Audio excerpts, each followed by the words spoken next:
Bodoland इंखं television बिथिंनिफ्राय खुलुमनाय होदों दा समाव जों दंफैयो अल आसाम ट्राइबेल संघनि आफादगिरि मुस्रि सुकुमार बसुमतारीनि न'आव जे अल आसाम ट्राइबेल संघआ ट्राइबेल माहारिनि थाखाय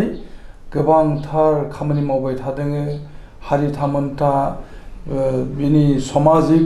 बिथिंफोरखौ डेभेलप खालामनाय बिनि खामानि मावबाय थादों भारत उदांस्रि जानाय समनि उननिफ्रायनो आरो बेखौबो बुंनांगोन जे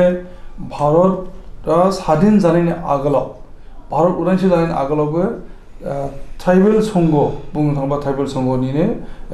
माखासे बिफावफोरा बर' आरो आसामनि गासै ट्राइबेल हारिनि थाखाय मोनसे सांग्रांथियारि खामानि मावनाय जादोंमोन राजखान्थि बिथिङावहाय मोजां रल प्ले खालामदोंमोन बै समावहाय ट्राइबेल संघ बिमुंजों नङा ट्राइबेल लीग हिसाबैहाय बर' हारि आरो ट्राइबेल हारिफोरा गावनि जातिनि थामोनथानि थाखाय खामानि मावबाय थादोंमोन आरो बे बिथिङैनो भारतआ जेब्लानाखि इंराजनि खुंथायनि सिङाव दंमोन बिथांमोना सोमावसारनायनि गेजेरजों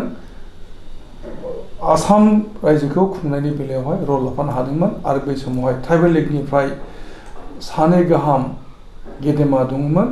आरो रुपनाथ ब्रह्म बिथाङा गोबाव सम इंराज खुंथायनि आसाम रायजोआव मन्थ्रिबो जानानै दंमोन जेब्लानाखि गपिनाथ बरदलैया गाहाय मन्थ्रिमोन आसामनि दा समावहाय ट्राइबेल संघआ सामाजिक बिथिंखौ खामानि मावगासिनो दङ ट्राइबेल हारिनि आगोल समाव राजखान्थियारि बिथिङाव खामानि मावदोंमोन जे समावनाखि भारत हादरा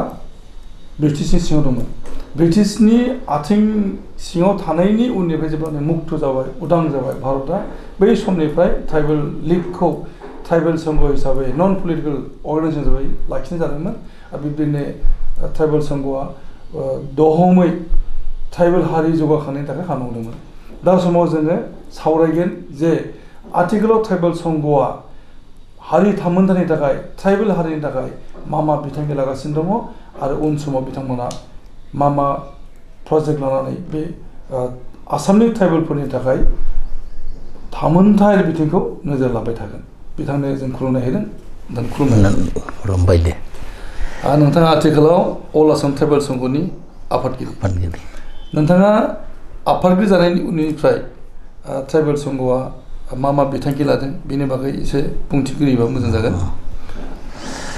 आच्छा गिबियावनो इंखं टेलिभिजना आंनि न'आव फैनानै दिनै ट्राइबेल संघनि सोमोन्दै आरो ट्राइबेल संघआ आपातत मा खामानि मावनो थाखाय आखायाव लादों बेखौ मिथिनो फैनायनि थाखाय इंखं टेलिभिजनखौ आङो धन्यबाद जासिबाय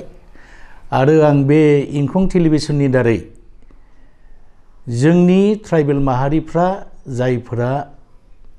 बाथ्राफोरखौ मिथिगोन बा नायगोन बिथांमोनखौबो आङो खुलुमनाय जासिग्रोबाय थ' इतिमध्ये नोंथाङा बुंबाय जे ट्राइबेल संघनि सिगां ट्राइबेल लीग होननाय मोनसे आसामनि गासैबो ट्राइबेल माहारिफोरनि कमन मोनसे संगठन दंमोन ट्राइबेल लीग बिनि नेतृत्वखौ होदोंमोन आगुनि मन्थ्रि रुपनाथ ब्रह्म आरो भीमबर देउरि नंगौ नोंथां बुंनाय बाथ्राया जोंबो इतिहासखौ नायबाय ट्राइबेल संघनि आरो लीगनिखौ बिथांमोना ब्रिटिशनि दिनावनो दुलाराय आसामनि ट्राइबेलफोरनि हानि रैखाथि आरो इक'नमिकेलि डेभेलप आरो गावनि हारिनि संस्कृतिखौ बोरै रैखा खालामनानै डेभेलप खालामनो हागोन बिनि थाखाय नानान धरननि कौशल खालामनानै खामानि मावबोदों विभिन्न समाव विभिन्न धरननि राजनैतिक भाबै बिथांमोना इनभल्व जानानै एखनबा सादुल्ला सरकाराव जड़ित जानानै सरकार दानानै ट्राइबेलफोरनि थाखाय सुबिदाफोरखौ आदाय खालामनानै लाखिदों आरो एखनबा गपिनाथ बरदलै बै समाव प्राइम मिनिस्टार होनोमोन बिथांनि मन्त्रि सभायावबो हाबनानै बिथांमोना दुलाराय आसामनि ट्राइबेलफोरनि थाखाय थामोनथा संस्कृति आरो इक'नमिक डेभेलपमेन्टनि थाखाय विभिन्न खामानिखौ मावनानै बिथांमोना आदाय खालामनानै लाबोदों परबर्ती पर्याय भारतबर्षआ जेब्ला स्वाधीन जायो 1951 सनाव बे राजनैतिक एजेन्डाखौ नागारनानै जादव खाख्लारिनि नेतृत्वआव ट्राइबेल संघ मुङै नन पलिटिकल अर्गेनाइजेशन हिसाबै गायसननानै होबोदों। दा बेवहाय ट्राइबेल संघ हिसाबै आसामाव जेसेबां ट्राइबेल जनगोष्ठी दं गासैनिबो जिथुनाखि भाषा संस्कृति अर्थनैतिक शिक्षा आरो राजनैतिक बे खेत्रआव बोरै डेभेलप जालांनो हायो बिनि एजेन्डा लानानै ट्राइबेल संघखौ दानाय जादों आरो बेबायदिनो खामानि मावबोबाय थादों। थिग जिहेतु ट्राइबेल संघआ संबिधानाव लिरनानै दोनखानाय गासैबो अल राउन्ड डेभेलपमेन्टनि थाखाय ट्राइबेलफोरनि थाखाय खामानि मावनो एजेन्डा लादों। आंनि टेनियरावबो बे एखे एजेन्डाखौनो जों लादों। थांनाय 2023 सननि 29-30-31 शिबसागराव जोंहा सेन्ट्रेल अधिवेशन जादों। बेवहाय जोङो गोबांथार 23टा प्रस्ताब लादों। बे 23टा प्रस्ताबाव गासैबो जोंनि आसामनि ट्राइबेलफोरनि भाषा संस्कृति अर्थनैतिक डेभेलपमेन्ट आरो थाखानाय आयेन बेफोरखौ बोरै सुरक्षित खालामनानै जोङो इमप्लिमेन्ट खालामनो हायो बिनि थाखाय जोङो एजेन्डा लादों। स्पेसियेलि जोङो हा हु रैखाथि भारत स्वाधीन जानायनि उनावनो 1949 सनाव आसाम गभर्नमेन्टआ प्लेन्स ट्राइबेलफोरनि थाखाय tribal belt and block Assam land and revenue एक्टखौ एमेन्डमेन्ट खालामनानै चेप्टार 10 ब्रिटिशनि आयेन बेखौ संजोजन खालामनानै बेल एन्ड ब्लक जेराव जेराव ट्राइबेलफ्रा मोनसे रेभिनिउ भिलेजाव 50%नि एबाब बसबास खालामनानै दं बेफोरखौ लानानै आरो गुवार एलेखाखौ लानानै बेल्ट आरो एसे फिसाखौ लानानै ब्लक दानानै होदों। जेराव 17टा बेल्ट आरो 30टा block 47टा tribal belt and block बेखौ दानानै होदों। नाथाय जों नुनो मोनदों ट्राइबेल संघआ बेखौ रक्षणाबेक्षण होनांगौ होननानै सरकारखौ नारसिनबोबाय थादोंब्लाबो आवाज होबोबाय थादोंब्लाबो सिगांनि गभर्नमेन्टफ्रा बे खोनासंनानै थाबाय थादों खिन्थु कारज'खरि खालायाखै। जार फলত दिनै जोंनि ट्राइबेल बेल एन्ड ब्लक बे एलेखानि हाया गिलु बालु मोनसे समस्या जानानै दं। अना माने जायफ्रा बे ट्राइबेल बेल एन्ड ब्लकआव हा हु मोनथाय गैया बे जनगोष्ठीनि मानसिफ्रा दा बेदखल खालामनानै ट्राइबेलफोरनि जनसंख्याखौ खमायनानै होनाय जादों। जार फলত विभिन्न बिथिंजों भाषा संस्कृति अर्थनैतिक आनखि राजनैतिक भाबैबो ट्राइबेलफ्रा समस्यायाव गोलैनानै दं। दा बेफोरखौ जों बोरै रैखा खालामनो हायो बेल एन्ड ब्लकआव इलिगेल भाबै जायफोर बेदखल खालामनानै दं बेखौ होखारनांगौ होननानै जोङो सरकारखौ दाबि खालामबाय थादों। इतिमध्ये सासे प्रद्युत बरा मुंनि सासे बेक्तिया हाइकर्टआव गुवाहाटी हाइकर्टआव PIL होदों जे ट्राइबेल बेल एन्ड ब्लकआव जेसेबां इलिगेल एनक्ल'जारफोर दं बिसोरखौ होखारनांगौ होननानै बे केसखौ इतिमध्ये हाइकर्टआ मोनसे इन्टारिम भार्डिक्ट होबाय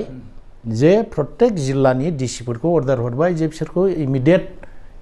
भेकेट खालामनांगौ होननानै खिन्थु दिनैसिम सरकारा खालामाखै। दा बेखौ जोङो सरकारखौ नारसिनबाय थादों। एक नम्बर समस्या बे। बाखि बिनि उनाव अर्थनैतिक दिगाव डेभेलप जानो थाखाय जोंहा जिखिनि सांबिधानिक अधिकार दङ आसामनि आयेननि दारै जों जि धरननि सुबिदा मोननांगौ बेफोरखौ होनांगौ होननानै जोङो दाबि खालामबाय थादों। आरो अर्थनैतिक दिगाव डेभेलप जानो थाखाय जोंहा साख्रि बाख्रिनि बेफार बानिज्यनि थाखाय विभिन्न सा सुबिदा दङ बेफोरखौ होनांगौ होननानै जोङो दाबि खालामबाय थादों। दिनैनि दिनसिमाव 12,155टा ट्राइबेलआ third grade fourth grade second grade first ग्रेडसिम स्टेट गभर्नमेन्टनि आन्डाराव बेकलग जानानै दङ। बेखौ इमप्लिमेन्ट खालामनांगौ होननानै जोङो दाबि खालामबाय थादों पुर्ण खालामनांगौ होननानै। जोङो इतिमध्ये दानि सरकार माननीय हिमन्त बिश्व शर्मा चिफ मिनिस्टार बिथांजों खनथाम सावरायबाय। बिथाङा मोनसे खोथा बुंदों जे थांनाय बोसोराव 1 लाख आसामाव एमप्लयड खालामनाय जागोन जेसेबां भेकेन्ट पस्ट दङ बेखौ फिलआप खालामनाय जागोन। जोङो बेवहायनो नोंथांमोननि ST नि जिथुनाखि बेकलग दङ बेखौ पुर्ण खालामनो सेस्था खालामगोन। बे 1 लाख पस्टखौ भेकेट पस्टखौ फिलआप खालामखांनायनि उनाव जुदि बेकलग हिसाबै थाबावोब्ला नोंथांमोना जोंनो दृष्टिगोचर खालाय जोंनो डाटाखौ हो बिनि थाखाय जोङो स्पेशल मोनसे रिक्रुटमेन्ट खालामनानै बेखौ फिलआप खालामनायनि बेबस्थाखौ लागोन होननानै जोंनो सरकारा आसास होदों बे जोबोद मोजां बाथ्रा बियो जे 1 लाख साख्रि होनाय बे बाथ्रा बुंनाय जादों नोंथाङा बेहाय नोंथांमोननि डाटा हिसाबै नोंथांमोना बेसे दूर साक्सेस जादों बिथाङाथ' फ्राय 1 लाख बिथाङा माने दा एपइन्टमेन्टखौ इस्यु खालामबाय अलरेडि इस्युड आरो अलरेडि जइन जायफोरनाखि बे एपइन्टमेन्टखौ मोननाय जादों बिथाङा अलरेडि गावबा गावनि साख्रियाव थिसनजाबाय दा ट्राइबेल संघआ जेनाखि डिमान्ड खालामदों जे बेकलगखौ फुलफिल खालामनायनि खोथा आरो बेजों लोगोसेनो 1 लाख होनायनि बेलायावनो रिजार्भेसन थाबावगोन 10% हिसाबै 10,000 होमबा 22,050टा आरो 22,500टा माने पस्ट बा साख्रि ट्राइबेलफ्रा मोननांगौ दं दा बे बेलायाव नोंथांमोना माबायदि साक्सेस जानो हादों जोङो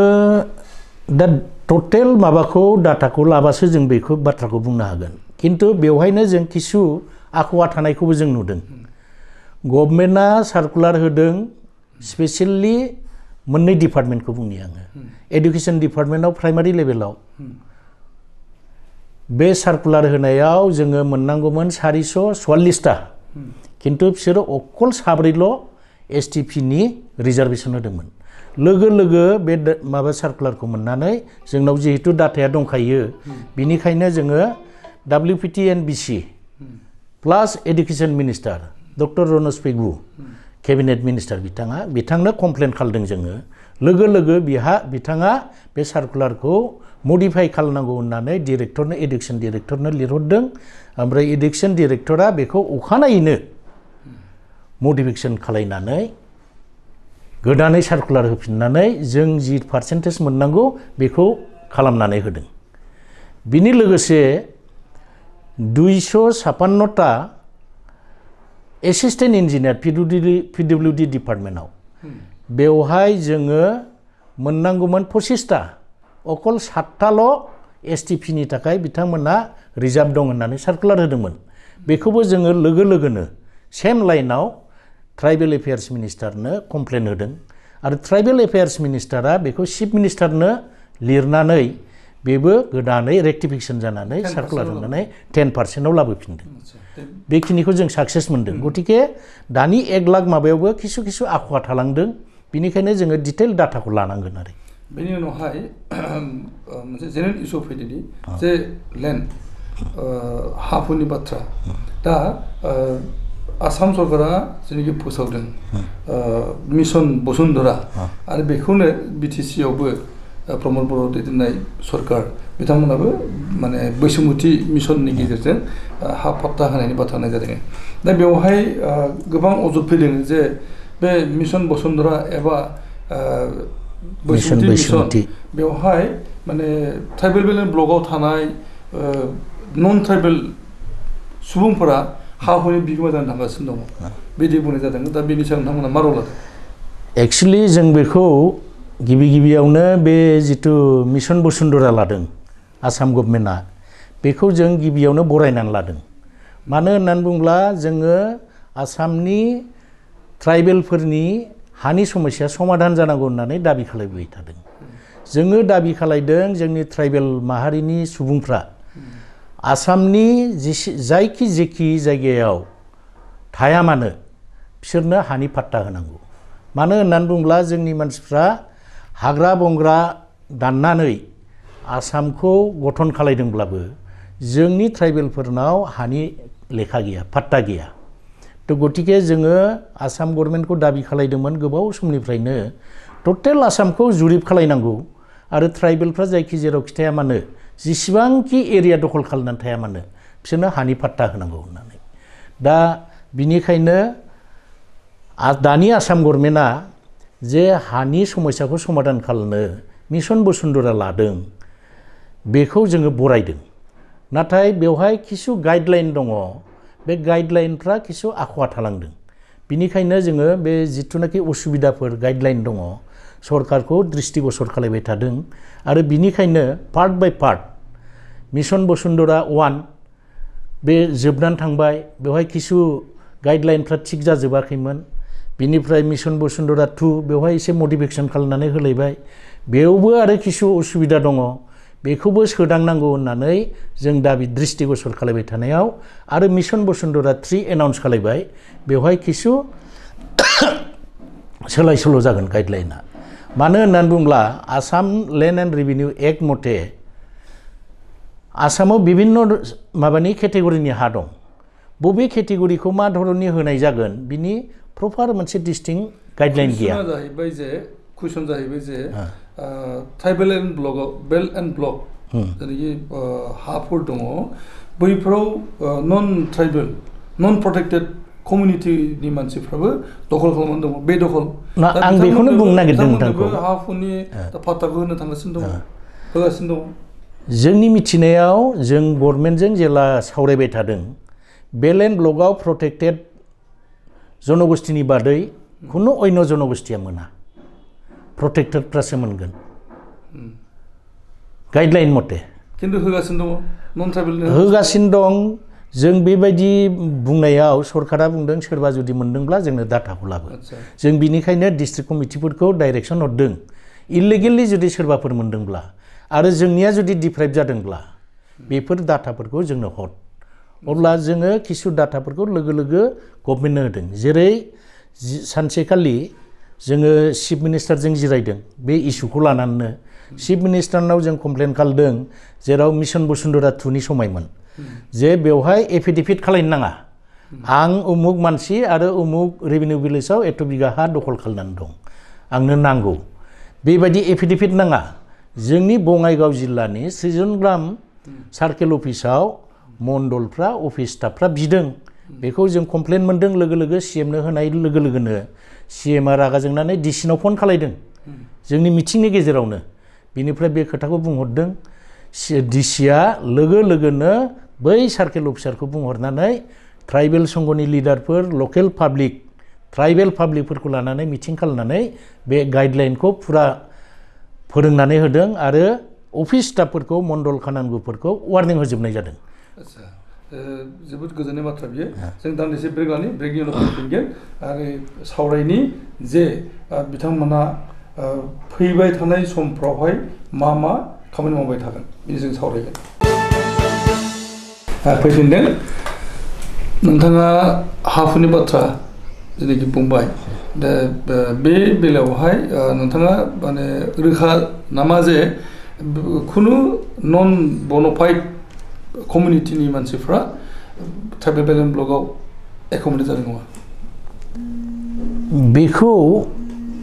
जोंहा मोनसे बिसास दं सरकारा जितु रायलायनानै गाइडलाइन बानायदों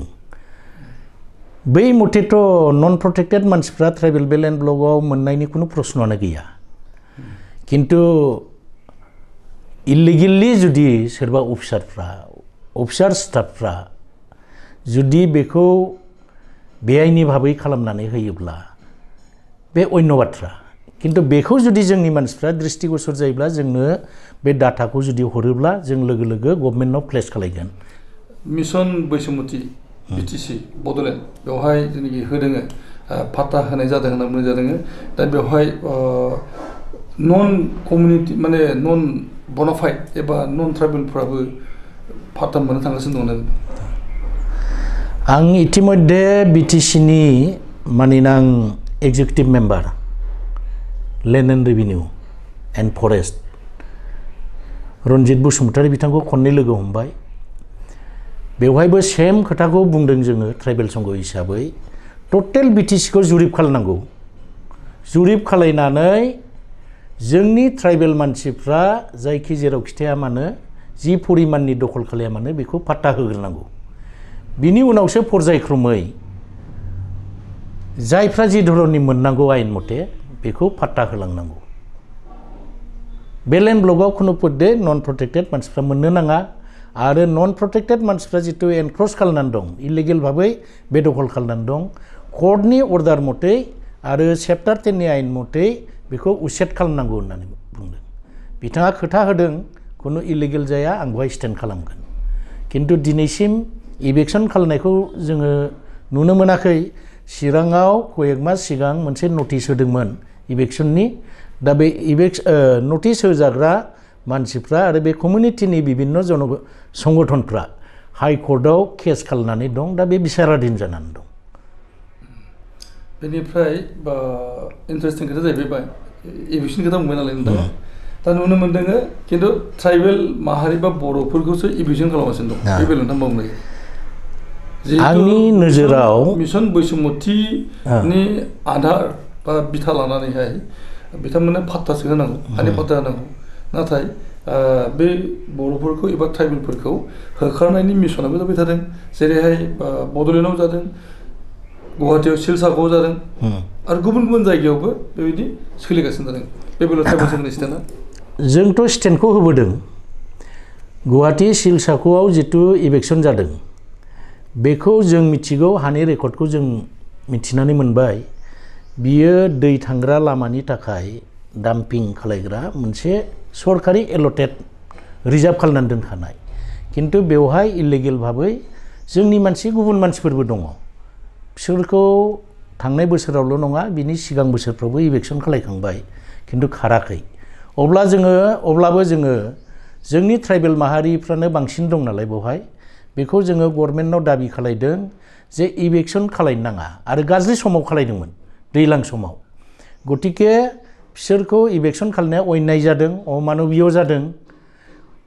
नियम मथे खालायनांगौमोन नटिस होनानै आरो जिथुनाखि प्रपार्टिफोर लस जाबाय बिनि थाखाय कम्पेनसेसन होनांगौ आरो बिसोरखौ बेयाव नङाब्लाबो जिखुनु मोजां मोनसे जायगायाव रिहेबिलिट खालायफिननांगौ होननानै जों दाबि खालामदों सरकारा जोंजों रायलायदों खोथा होदों किन्तु दिनैसिमबो जाफुङाखै जोङो बेखौ दासिमबो डिमान्डआव लाबाय थादों थांनाय बारनि कनफारेन्सआवबो बेफोर फैजोबदों प्लास बिटिसिआव जों नुदों जेनेरेल माबायाव जोङो इलेक्सनखौ नुवाखै किन्तु फरेस्ट एरियायाव जादों जों बुंदों सरकारि जितु फरेस्ट एक्ट दङ एसटि एन्ड आदार ट्रेडिसनेल फरेस्ट डुइलार्स एक्ट 2006 बे मथे जायफोर मोननांगौ बिसोरनो होग्रोजोबदो बिनि नेक्स्ट पर्यायाव बिसोरनो होथावा बेखौ गभर्नमेन्टआ बिसार बिबेचना खालामनांगौ इलेक्सन खालायोब्लाबो बिसोरो जिहेतु मानसि जोंनि ट्राइबेल मानसियानो दं बर' मानसियानो दङ बिसोरखौ रिहेबिलिट खालामनायनि बेबस्थाखौ लाग्रोनांगौ बिनि उनावसो इलेक्सनखौ खालामनांगौ होननानै जोङो बिटिसि अथरिटि अर्थात इएम रन्जित बसुमतारी बिथांखौ जोङो खावलायदों दा नोंथांमोनहा जितु मानिजायाखिसै नोंथांमोननि एप्लिकेसना माने पेन्डिं जाबाय आरो होखारनायाबो जाबाय थादोंमोन बै हिसाबै नोंथांमोना माबा आन्दलन खालामनायनि प्रसेस लादों इतिमध्ये जोङो प्रेस स्टेटमेन्ट होदों स्पटआव थांदों जोङो सुलाद लाहैदों जोंनि जिल्ला कमिटिफ्रा आरो बिटिसि एलेकायाव बिटिआर कअर्डिनेशन कमिटि बे पर्बत जरानि आफादगिरि बिथां निरन्जन ब्रह्म बिथांनि नेतृत्वआवनो जत इलेक्सन जादों बेवहाय भिजिट खालामनानै मोजां गाज्रि खबर लाहैदों आरो बिटिसि अथरिटिखौ खावलायदों जे अमानबीय भाबै इलेक्सनखौ खालायनो नाङा होननानै आरो जोंनि ट्राइबेल मानसिफ्रा जितु मोननायनि हा मोननायनि आयेन दङ बे मथे मोननांगौ थारमाने बिथांमोनहा जोंनि होखारजानायनि उनाव बिथांमोननि थासारियाबो ओरैबायदि अबस्था गाज्रि नोंथांमोनाथ' नुखादों बयबो नुदों रायजो राजा नुनो मोनदों दा बेनि बेलायाव नोंथांमोना मा मेजार लादों इएम बिथाङा 2 टाइम्स आंनि सिगाङाव बुंबाय जे रिहेबिलिट खालायनायनि थाखाय जों मोनसे बिराद मोजां प्लेनिं खालामनानै दोनबाय मोनसे माने बिराद गिदिर मोनसे गामि बायदि केम्प बानायनानै प्रत्येकनोनो 3 बिगा करि हा होनानै थानायनि बेबस्था दैनि बेबस्था स्कुलनि बेबस्था मावनानै दांनानै जानायनि बेबस्था खालायगोन होननानै बुंदों किन्तु जोंनि मेगनाव दृष्टिगोचर जायाखै दासिम मावाखै दा बेखौ जोङो दाबि खालायबावगोन दानिया फैनि राजनितिनि फोथाराव दे नब सरेनिया बिथाङा 2014 मायथाइनिफ्राय एमपि जाबोगासिनो दङ क'क्राझार बियाबनिफ्राय क'क्राझार बियाबा ट्राइबेलनि थाखाय रिजार्भेसन खेबनै बिथाङा एमपि जाबाय 10 बोसोर बिथाङा एमपि जानानै थांबाय आरो बिथाङा नन ट्राइबेल होननानै अलरेडि कर्टआव भार्डिक्ट मोनबाय आरो बे हिसाबै बिथाङा नै दानि बिसायख'थियाव गेलेनो मोनासै बिथांनि नमिनेसना रिजेक्ट जादों बिथांनि जेनाखि ट्राइबेल सार्टिफिकेट जालियाति खालामनाय बे बेलायावहाय ट्राइबेल संघआ ट्राइबेल संघआनो गसंफाबाय थादोंमोन बुंनांगोन मानोना नोंथांमोनानो इस्यु खालामदों ट्राइबेल संघआनो इस्यु खालामदों बिनि सार्टिफिकेटखौहाय आरो बे सार्टिफिकेटनि बिथाङा खेबनै गाहाम एमपि जानानै थांबाय आरो बे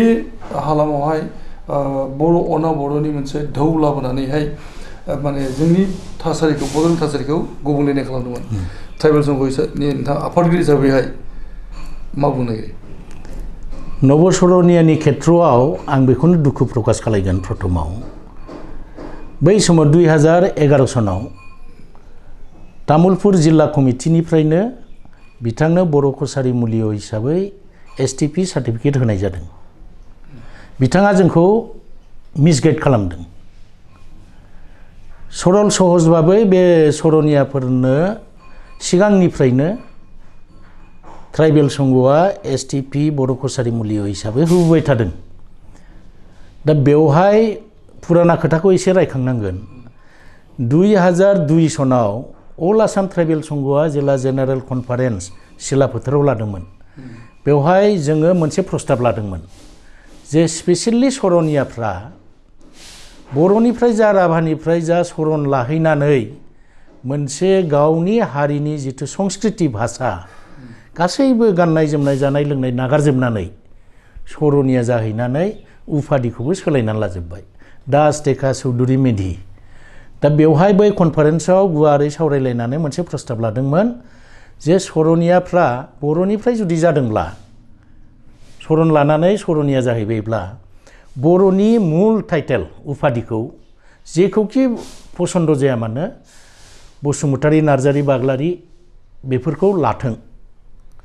राभानिफ्राय थांदोंब्ला राभानि जिथुनाखि टाइटेलफोर दङ बेफोरखौ लानानै परिचयखौ लाथों नङाब्ला जोंहा सिनाक्ट खालामनायाव असुबिदा जायो जिहेतु ट्राइबेल संघआनो सार्टिफिकेटखौ इस्यु खालामना हरो DC बा SDO सिभिला काउन्टार सेन्ड खालामो गतिके सिनाक्ट करनाव मेइन स्ट्रीम असमियानि टाइटेलफोरखौ लायोब्ला असुबिदा जायो आरो बेबायदि सुबिदाखौ लानानै नन ट्राइबेलफ्राबो सार्टिफिकेट लानानै जोंनि ट्राइबेलनि सुबिदाफोरखौ लागोन बा लागासिनो दं बिदि सन्देहजों जों बिदि प्रस्ताब लानानै बन्द खालामदोंमोन 2002 निफ्राय 2009 सिम जोङो होआखै जार फलत सरनिया जनगोष्ठीनि जातीय संगठनफ्रा जोंखौ गाज्रि धरननि बेबहार खालामबोदों बे लं मोनसे 7 बोसोर पिरियडआव बिनिफ्राय 2009 सनाव आसाम गभर्नमेन्टनि WPT मिनिस्टारा जोंखौ बुंबाय थाबाय बिसोर गोदोनिफ्राय मोनबोगासिनो दं मानो होआखै बिसोरो जों बुंबाय जे बिसोरखौ सिनाक्ट खालामनायाव उसुबिदा जानानै दङ बिनिखायनो जों होआ जों मोनसे प्रस्ताब लादों गोबांबार सावरायबाय गोबांबार जोंखौ बुजायबाय जोंखौ एसे गाज्रि धरननिबो ट्रिट खालामबाय अब्लाबो जों मानियाखै जोंजों रायलायबाबो जायिनि WPT मिनिस्टारा सरनिया जनगोष्ठीफोरनि जातीय संगठनफोरखौ सरकारि भाबै मोनसे मिटिं लिंनानै बय माइनट्स ड्र खालामदों माने एज पार लकेल MLAs रिपर्ट सरनियाफ्रा बर' कसारी मुलिय आरो STP सार्टिफिकेट मोननायनि जग्य होननानै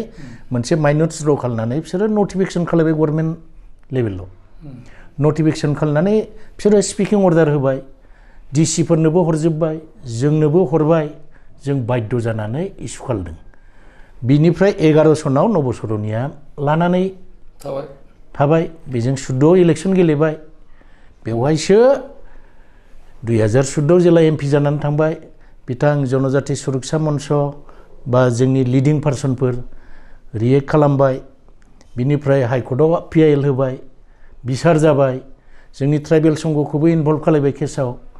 जोङो एफिडेभिट होदों नंगौ बे सार्टिफिकेटआ जेनुइन जोङो ट्राइबेल संघनिफ्राय इस्यु खालामनाय बेखिनिखौ जोङो एफिडेभिट होदों टाइटेलनि बेला बुंदों बिसोरो दास टेका चौधुरी मेधि लिरो बै समाव बे टाइटेलावबो होबोनाय जादों आरो बिनि गेजेराव मोनसे जोंहा हाइकर्टआव केस जादोंमोन सासे तालुकदार टाइटेल लानाय बे सरनिया मानसियानो तालुकदार टाइटेल लानानै जोंनाव सार्टिफिकेट बिफैदोंमोन बिनिफ्राय जों हराखै बियो हाइकर्टआव केस हैदों हाइकर्टआ जोंनो मोनसे भार्डिक्ट होबाय जे टाइटेला जेखि जाया मानो मुल बिनि कमिउनिटिया जुदि अरिजिन नटिफाइड ट्राइबेलब्ला बेनो सार्टिफिकेटखौ होनांगौ टाइटेलजों सिनाक्ट खालामनो हाया दा बे खेत्रआव जों बुंदों जे बर'फ्रा जेरै बसुमतारी नार्जारी बाग्लारी लायो बिदिनो दासटेका चौधुरी लानानैबो मोननो हायो बिदि होनाय जादों आरोखि दा बिनिफ्राय जोंबो इनभेस्टिगेशन खालायबाय भेरिफिकेशन खालायबाय जिल्ला कमिटिफोरखौ बुंनानै हुरु कर्स होननानै जों बहुद सिगाङावनो मोनदों दा जोङो बे केस सोलिबाय थानायखाय बिसाराधीनखाय जों उइथड्र खालामनो हायाखै नङाबा जों सिगाङावनो उइथड्र खालामनायनि मोनसे सिन्था सरसा खालामदोंमोन किन्तु बिसाराधीन कर्टआव जिहेतु आइनगत भाबै बिसार जागासिनो दं बेवहाय जोङो हस्तक्षेप खालामनो हाया दिनै जे दाखालैसो फाइनाल भार्डिक्ट फैबाय मोनसे बेखौ जों वेलकाम खालामदों आरो जनकलाल बसुमतारी बिथांमोना जे देहे केहे बेसेबा गोबाव जुजिनानै बेवहाय देरहासार जाबोबाय जोङो बिथांमोनखौ धन्यबाद होयो आरो बिनि उनावहाय राजा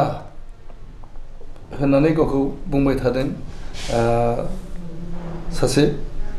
पृथ्वीराज नारायण देब बिथाङा राजा फोलेरनि होनबाय थादों बर' मुलि होनबाय थादों बिथाङाबो सार्टिफिकेट मोनदों बिदिनो नै दा समावहाय क'क्राझार बियाबाव ट्राइबेल जेनाखि रिजार्भेसन बियाब बियो बेवहाय गोबांथार केन्डिडेटफोरा बिसायख'थि गेलेबाय नमिनेसन होनानै नमिनेसन एक्सेप्ट जादों आरो दा गेलेनो ओंखारबाय दा बे बेलायावहाय नोंथांमोननि रल माने इतिमध्ये जों रलखौ लाहोबाय पृथ्वीराज नारायण देब मेस जेब्ला आङो चिरां डिस्ट्रिक्ट ट्राइबेल संघनि आफादगिरिमोन अब्लानो बिथाङा सार्टिफिकेट बिफैदोंमोन आं बुंदों नोंथांखौथ' बयबो राजबंशी होनना मिथिगौ बोरै हरनो थिग आसे नोंथाङा मेस कसारी जोंहा मोनसे सिस्टेम दं प्राइमारि कमिटिफोर दं लकेल एरियायाव पन्चायत एरियाखौ लानानै जों दादों बे प्राइमारि कमिटिया आइडेन्टिफिकेसन हरबासो जिल्ला कमिटिया सार्टिफिकेट इसु खालामना हरो गतिके प्राइमारिनिफ्राय लाबो प्राइमारियाव लाइन थांबाय बिथाङा मोनाखिसै जोंबो हराखिसै बिनिफ्राय डिसिनाव चिरां डिसिनाव बे डाइरेक्ट एप्लाइ खालायहैदों चिरां डिसियाबो हराखै आं जिथु मिथिगौ आरोखि बिनिफ्राय चिरां डिसियाबो हराखिसै नालाय बिथाङा गुवाहाटी माननीय हाइकर्टआव आपिल खालायहैदों जे चिरां डिसिनाव आङो एसटिपि सार्टिफिकेट बिदोंमोन मेस कसारी हिसाबै बिथाङा हराखै दा बेयाव कर्टआ मोनसे अर्डार हरदों डिसिनाव बिथाङा गोदोनि पुर्बपुरुषफ्रा बिथांनि बिमा बिफा बिबै बिबौआ ट्राइबेल सार्टिफिकेटनि प्रयोजन जायाखैमोन बिनिखायनो गैया किन्तु बिथांनो प्रयोजन जादों दा बिथांनि सापर्टिं डकुमेन्ट्सफोरखौ नायनानै एक्सेप्टेबलब्ला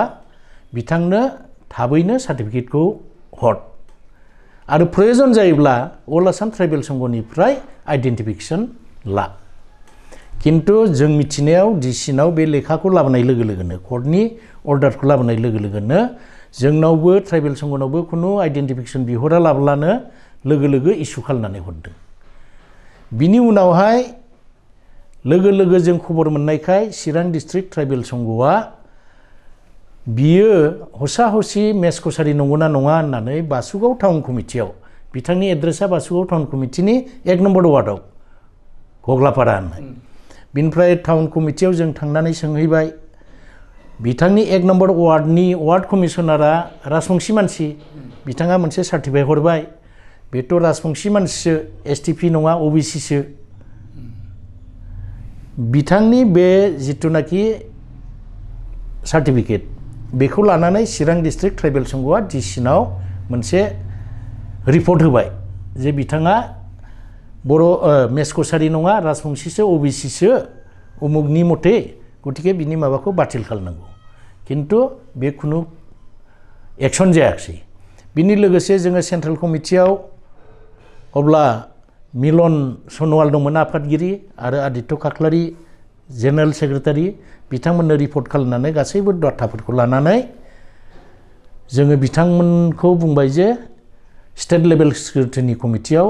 कमप्लेन खालामदो बिथांमोना खालायदों सिकिउरिटिनि कमिटिया बेखौ हियारिं लागोन होनदोंमोन किन्तु दिनैसिमबो लादों लायाखै बेनि जेबो खबर गैया गुबुन केन्डिडेटनि बेला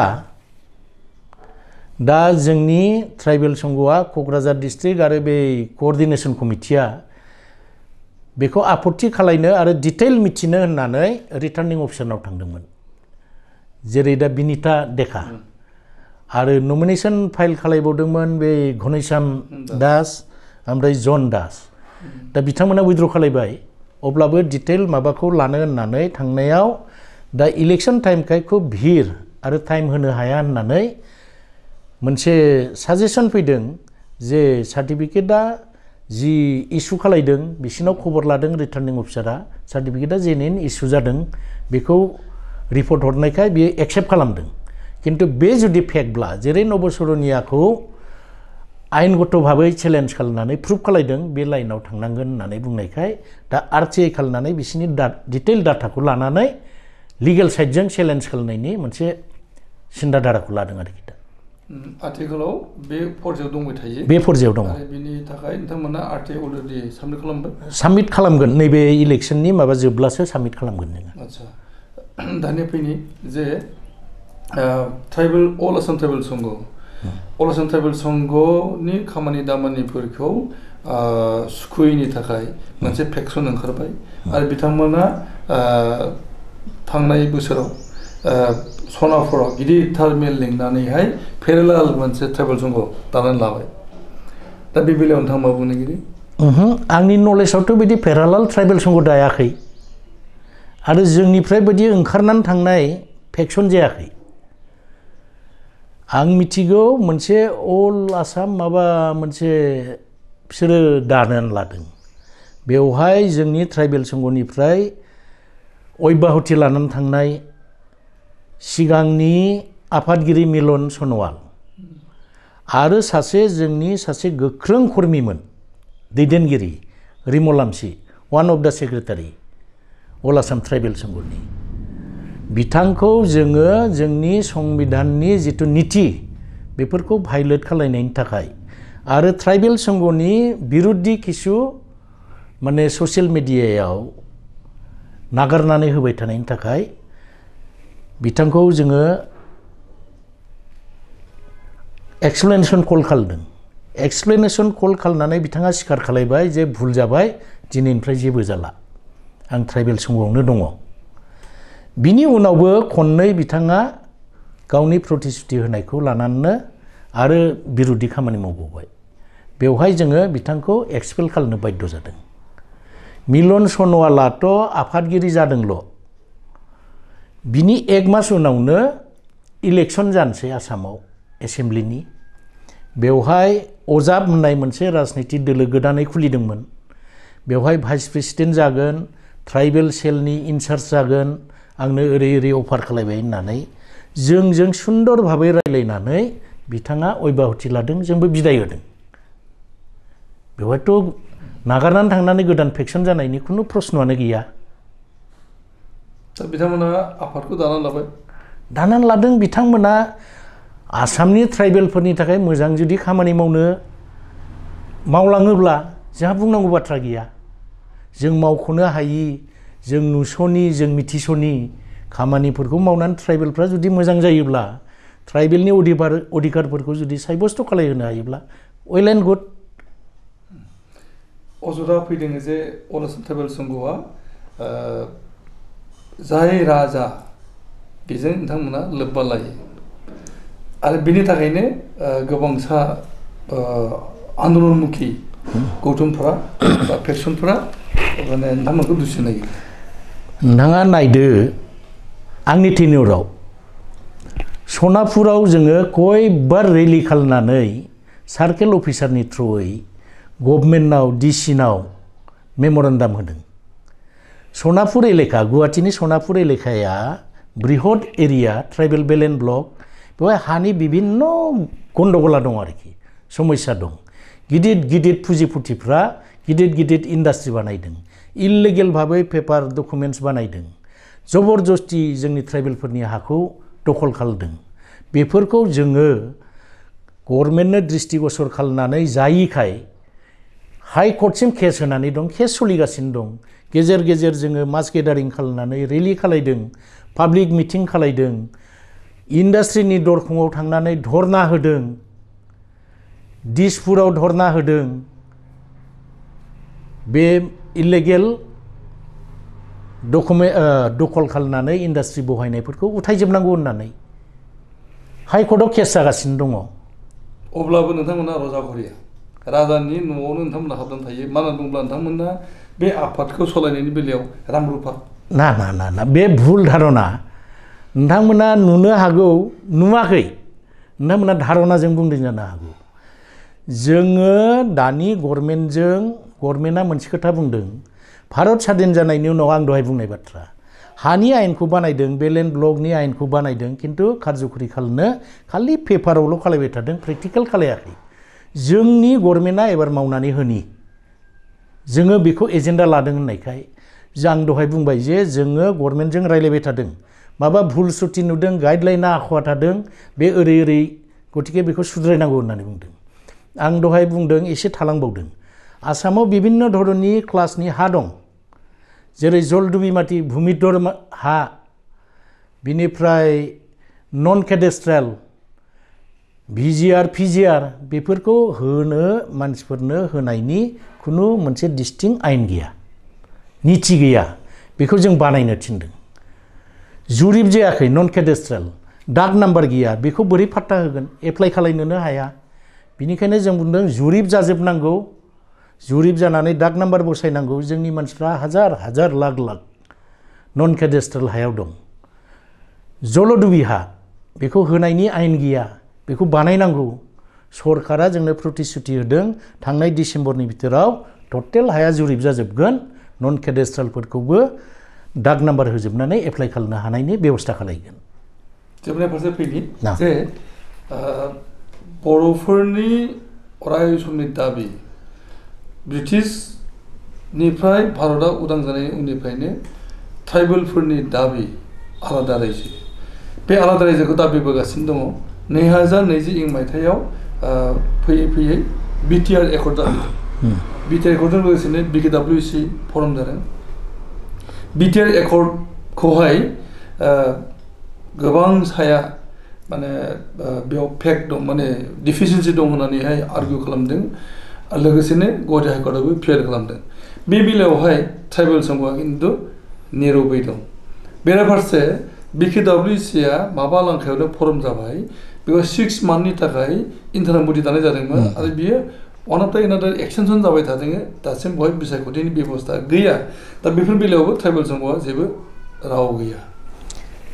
आवाजखौ नोंथांमोना जोंनिफ्राय खुगाजों खोनायाब्लाबो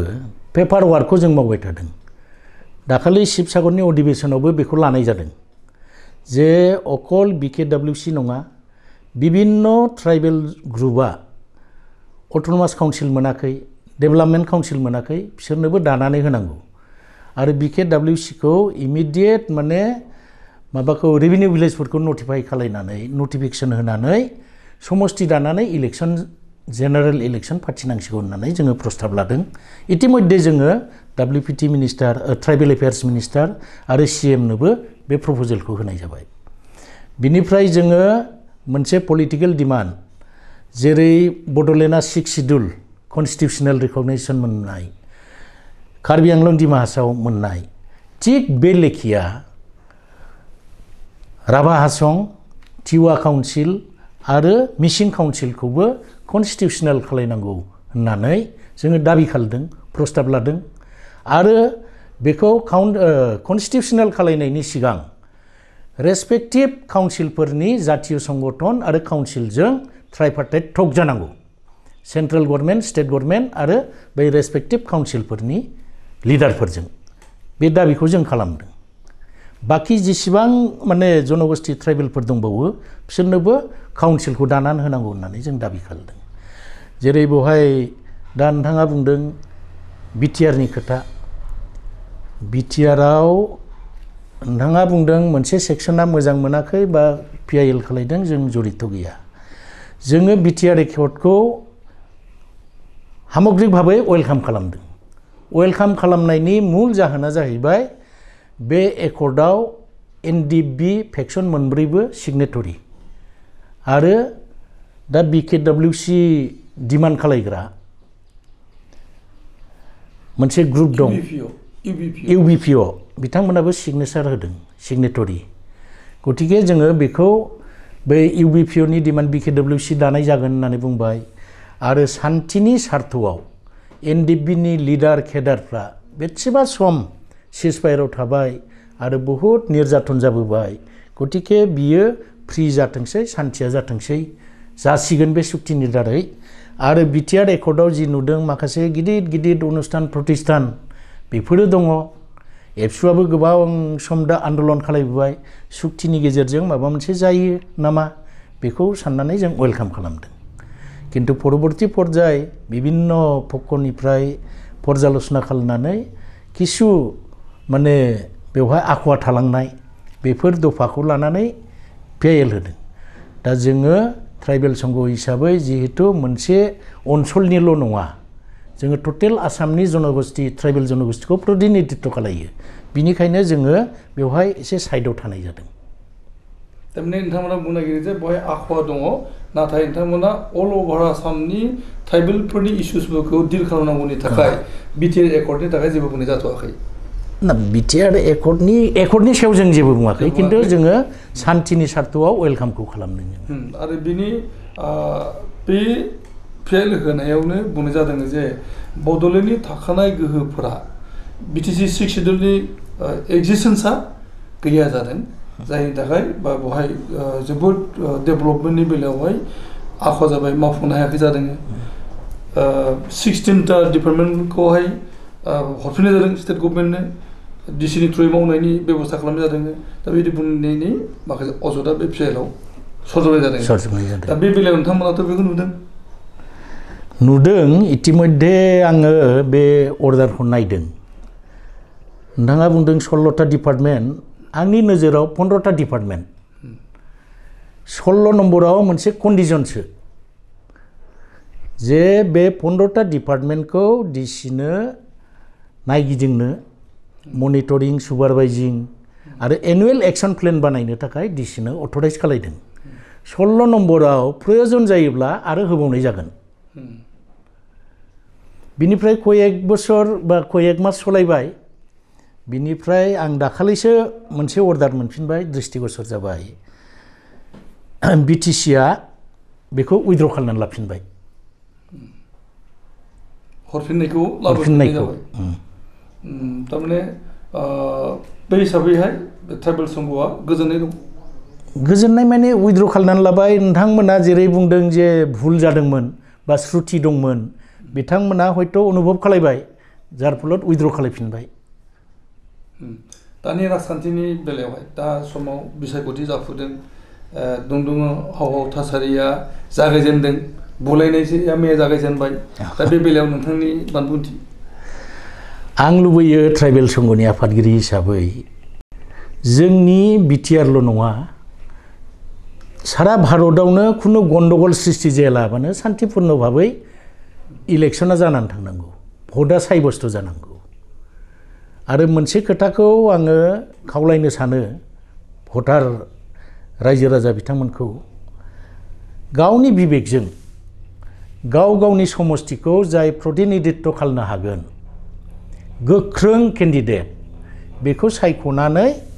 गावनि बिबेकजों भटखौ साब्यस्त खालामजानो आं लुबैयो इन्डिया सरकार बिथांमोनहा दा बावैसो मोनसे आयेन खालामदों बे जाहैबाय इउसिसि इउनिफर्म सिभिल कोड जिथु बानायदों दा बेयो ट्राइबेल हारिनि थाखाय मोनसे गिथावना बुंनाय जादों ट्राइबेल हारिल' नङा गोबां हारि हारिसाफोरा बे इउसिसिनि गेजेरजोंहाय माने